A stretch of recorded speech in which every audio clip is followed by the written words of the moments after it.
Louise, I must compliment you, you know. You tell me once you can't write, but you could talk. Yeah. I look at you this evening in a video that was posted from, is it New York? Yeah. West Indian Women's Network. And I must say, girl, you really could talk. You're good, you're good, you're good. Talk cheap, you know. No. This talk on this thing wasn't cheap. This thing was real perfect. Now the lady who interviewed you, and we're going to show a little bit of this. Nothing long. Priscilla. Priscilla is her name. Ramcharan. Ramcharan? Very good. Now she's talking there about interviewing me. She would like to interview me sometime in the future, but I kind of shy, you know. I mean, I could sit down here and make my own little video with Louise, smiling Lulu. But it's kind of hard for me to really be interviewed because I lose it a little bit, you know. I don't know if I answer stupidly or what. You can't answer stupid, boy. What are you talking about? No, boy. I get tight tongue, you know. But I am amazed. So what I want to do is I want to just highlight a little bit of this video that Louise did. It was a podcast. It was an interview, podcast interview, like, you know, with some time ago, what? About a week ago? Yeah. Yeah. Last week. And I tell you, boy, I am proud of my wife. I really am very proud of my wife. So I'm hoping. Come like Napoleon Bonaparte. What you do? Cross my heart. Okay. I thought you would do like Mr. Santa. Right? So I want to show you how Louise, I mean, I ain't big enough because the hostess also is very good. But Louise was amazing. I have to compliment her. She would have done good in some kind of network. So anyway, let me just kind of show you a little bit of what went on here in this video. Now I'm going to try to find it. Right? Did I find it? What are you looking for? Okay, hold on. Welcome to the West Indian Women Network. I am Priscilla Ramcharan here in the United States, and I am beyond ecstatic for our next guest, who we officially will invite into the West Indian Women Network, Mrs. Louise Baptiste. Hi. Welcome. Can you introduce yourself? Well, I'm Louise Baptiste. I live in Trinidad at Olio Avenue, Trin City. Happily married woman with 4 beautiful children and 10 grandchildren. Oh, congratulations. You are busy. Well, not exactly. No? Tell me. Well, I was quite busy when I was a working woman. Oh, Yeah, but I retired 13 years ago.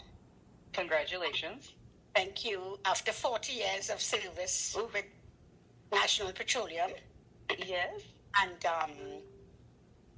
And Lance has been retired. I'm retired for 13 years, and Lance is retired 11 years. Oh, wow. So we are really enjoying life together, doing stuff that when we were busy that we couldn't do, which included being on YouTube now with our own channel. Yes, congratulations on that too. So you're living my dream life, retired in Trinidad, enjoying the huzzy, and just enjoying life in general. That's right. So pass it on to me. Send me some of that. I can have it. I can give you some. Very nice. I don't know how we took so long to connect, but you know, I reached out to you because I just feel like you are my grandma's twin.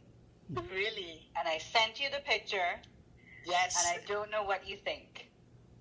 Yes, actually, I think I can see some connection. Yes, some resemblance. The high cheekbone. Yes, the chin. Yes, and the smiling And the face. smiling face, yes. So is she still alive? No, she passed a while ago, about 7-8 years ago.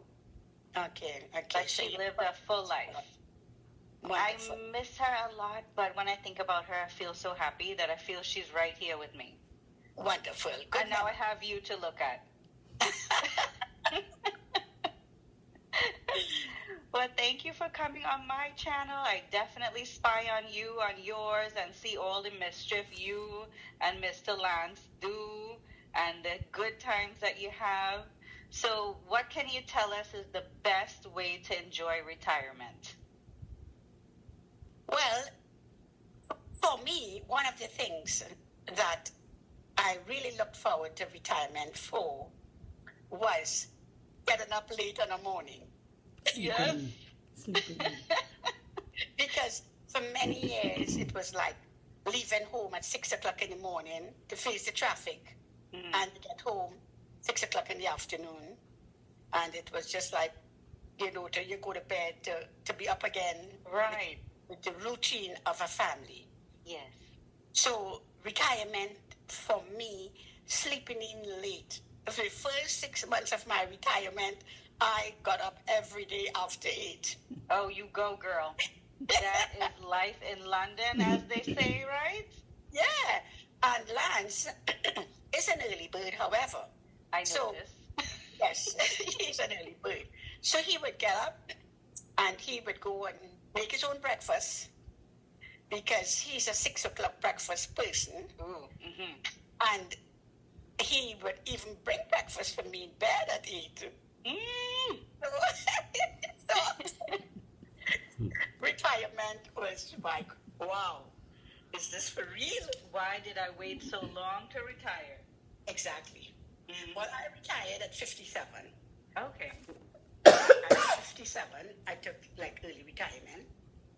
And So Louise, here you are telling this young lady here about your retirement years, but in the course of the video, you mentioned something about, you know, as grandparents not being, you know, you were fortunate, although your daughter lives a little way off, that they took their responsibility seriously and you didn't have to suffer, let's put it that way, that's a bad word maybe. That's a bad word. Okay, you didn't have to be inconvenienced, is that another bad word? Not so convenient word. I would But say, what I'm saying is, you know what I'm saying? You that portion where you talked about not being stressed out as a grandparent to do what so many grandparents are doing now, that's right. you know? Not having any responsibility. Yes, elaborate a little bit on that for me, please. Yeah. Well, not being responsible solely for your grandchildren. Like every day, you have to pick them up at a certain time, and you might be going to 2 different schools, and you have to be hustling. I mean, I have seen grandparents packed up from 1 o'clock in the afternoon at a very popular school on the highway. And at 1 o'clock you would pass and you would see cars already there waiting for school that is going to be over at maybe 2:30. But you know, I passed through that too, you know. I did have a share of that, you know, when I used to meet our daughter's eldest girl. But you know, it wasn't a problem for me, but it can be a grind, if you have two If you or have three. to do that every day. If you have to do it every day as a grandparent, it might be tough. But you think young married people, when they have kids, they expect that their grandparents would be automatically there for them?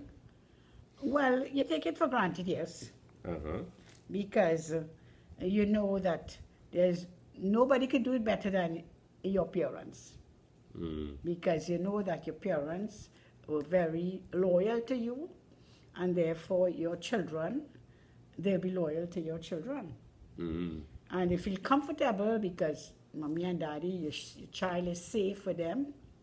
Daddy can drive very safely, you know, rather than in public transport or even hired transport. So, yeah, I would say yes, that children could take it for granted. Right. But as I mentioned, that our children did not take things for granted. Right. And they each held We to their helped out. responsibility. And we helped out when we can, but it was not the routine responsibility. Right. The routine responsibility. I like the double R. Yes, yes, yes, yes. So, but this was interesting. This little podcast you did here was very interesting. I'm proud of you how you handle your stories. You know, um, I don't know if I could find a relevant part here. Just thought that, he thinks that Facebook seems to be more like a well-done boy. If Mr. Bat, you just know Mr. Bat for a couple of years, and you will spend a lot of quality time together, and the Bat dies, and you're so affected. What will happen when you're parents? I know he's gonna be a wreck. Oh, let's not even talk about that. And that video just went, Right. It really, It took off. it took off. So then we started talking about marriage, Yes. And when we were doing these videos on marriage, you would have seen some of our. Yes. Oh yeah, I spy on you all the time. Yeah. So we would like to sit and chat, which is what is a normal thing with us. Yes. So making the videos were no big effort. It was normal, yeah. Just normal living and sharing experiences. And again, the response is so good. Young people who trying to work their marriage would say that they are learning so much from our videos. And, we tell them things that their parents never told them. Right. We realize that people really need role models out there. Yes. So it motivated us to continue, not even knowing anything about monetizing. You see, you do what you love and the money will come. You see? Yeah. So nothing about being. So when we were doing it, we didn't know anything about it. We just thought, well, it's nice to show a life and to be able to help. Yes. So when we done said, Mom and Dad, you all have made 1,000 subscribers and 4,000 views and monetize. You say monetize? What do you mean? Now the thing about it is this, really. Our channel really, even if for some freak reason that this monetization stops now, it wouldn't hinder us because we believe in quality service. We want to tell young people, and we want to. Again, I'm at fault because there are some people who are turning up on the channel and they're saying we're 44 years married, we're going to be 19 years married. I think this young lady here she said that she would be 19 years married. And we want to congratulate all who are seeking to carry on their marriage. You know what I mean? Because when someone gets married, I think we all understand that it is for life. When we agree to marry someone, we are saying that I love you sufficiently to spend the rest of my life with you. Now remember, I got married at 19 and Lance was 21. So that's a lot of time I had to live with this man. But I can't see Yeah. See how great she's got? Pressure. There's a lot of years to, with once there is life, you can probably make it up to 60 years together. God give you long life. And, you don't want to know that you spoil things because you might have another 10 more years to go in your marriage with life spared. So, but it's very unfortunate and sad to think that people sometimes marry and you hear 3 months after they can't make it, they're going to divorce. Sometimes 5 years, 7 years, 10 years. But what shocked me most of all is when you hear someone after 25 years going to get a divorce. often say, well, what could have gone wrong? And Lance would say, well, they fall out of love.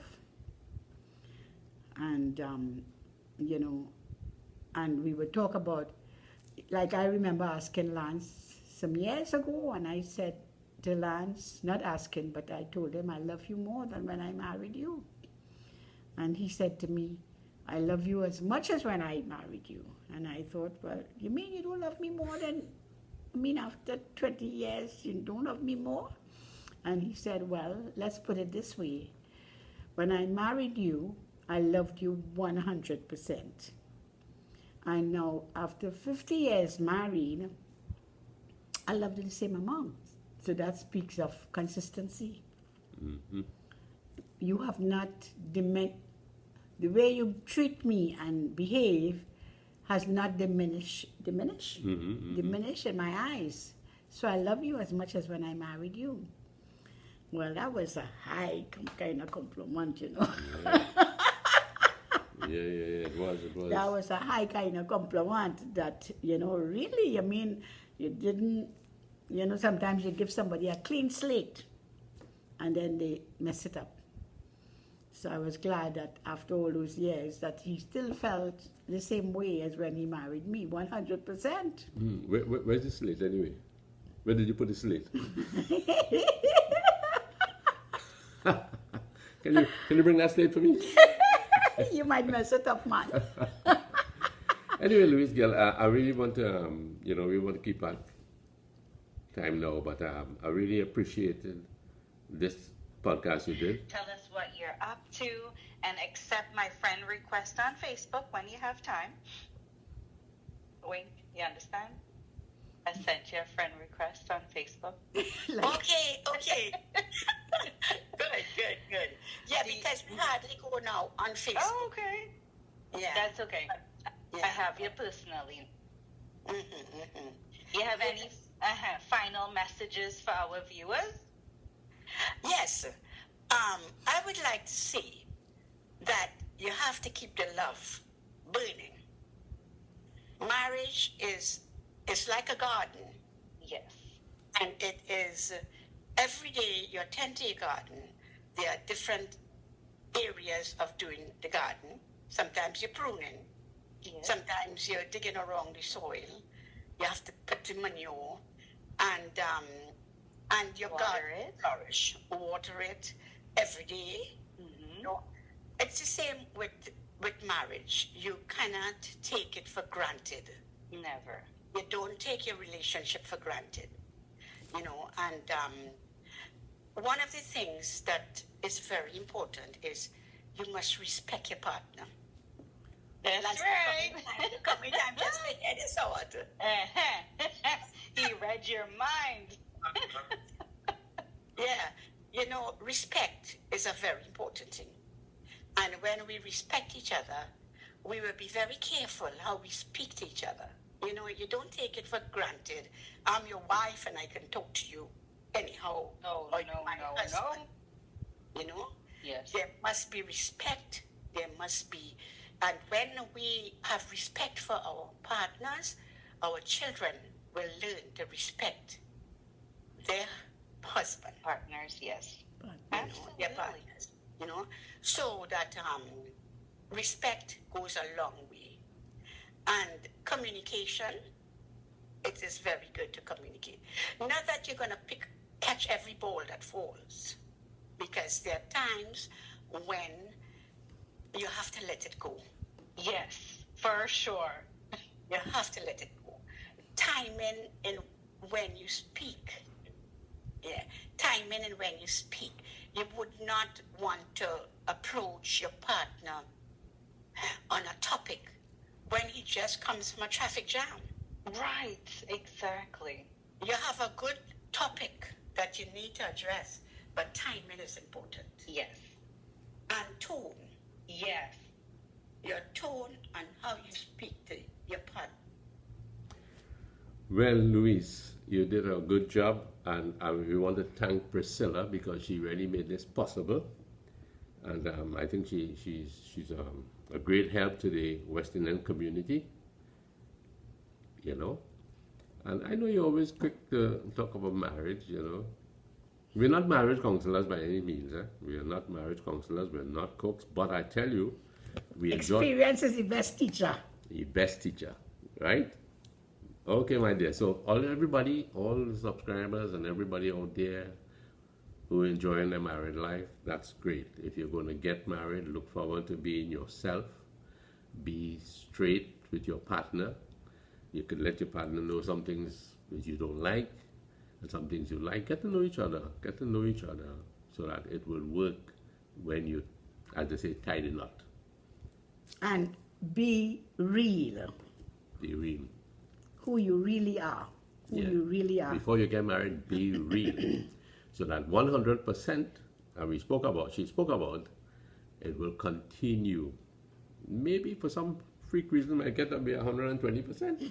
No, 50-50, boy. 50-50. So thank you very much, fellas, and all the best to everybody. And it's kind of late, but I hope you had a good Indian arrival day. Bye-bye.